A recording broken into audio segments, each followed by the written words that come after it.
Hi there Virgo, thank you for joining me for your weekly forecast for week commencing the 30th of May.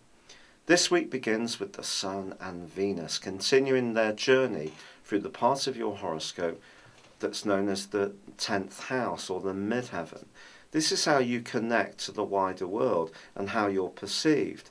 Now with these two together, the chances are that your profile is very much on the up, and other people can become much more responsive to the personality and the skills that you have to offer. But they are going to be interacting with a really complex planetary aspect which has been ongoing for some while. And this involves a planet in your sign, Jupiter.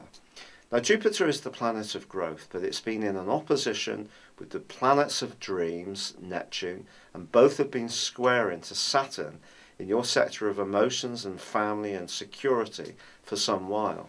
And this hasn't been easy in itself, because it could be that some of your expectations, however much you've pushed forwards with a real sense of hope and purposefulness, it may mean that conditions have not quite played out in as responsive a way as you would like. Now what the Sun and Venus are doing is giving you a huge burst of ambition and the ability to shape your goals and set targets for yourself, but they're going to be interacting with these three planetary influences too. And it's not necessarily going to be easy. There could be some kind of job offer or an opportunity to break through, but it may be in a way which has some kind of impact on your home life or the emotional basis of your world. Now, one of the obvious ones could be a job could come along that's in a different location or different hours, or it's about taking on more responsibility, but it may mean being more sacrificing about the time you spend at home with your own personal needs and interests, or the people who are really special to you. It just depends on what you're looking for in your life. And because of the quarter moon which occurred at the end of last week, even how you come across to people in the know needs to be measured in quite a careful way, because the Sun and Venus's clash with Neptune may create a sense of unreality.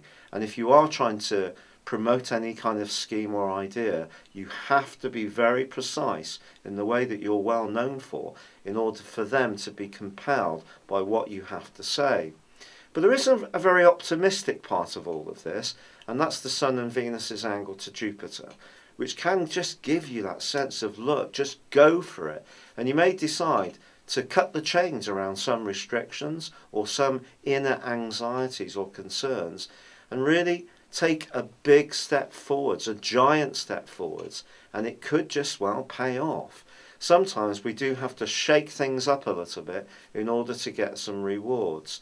But I just feel that the transition may not be particularly comfortable. But what is very pleasing is that Mercury, your ruler, continues to forge a great link with Jupiter and also Pluto. And if you've got talents or something you really believe in, you've got to invest in that. And sometimes the reactions we get from others will not be total approval, but that's where your strength of purpose and personality and tenacity are really going to come in this week to great effect. It's been a real pleasure being with you. Thank you for joining me. Good luck and goodbye for now.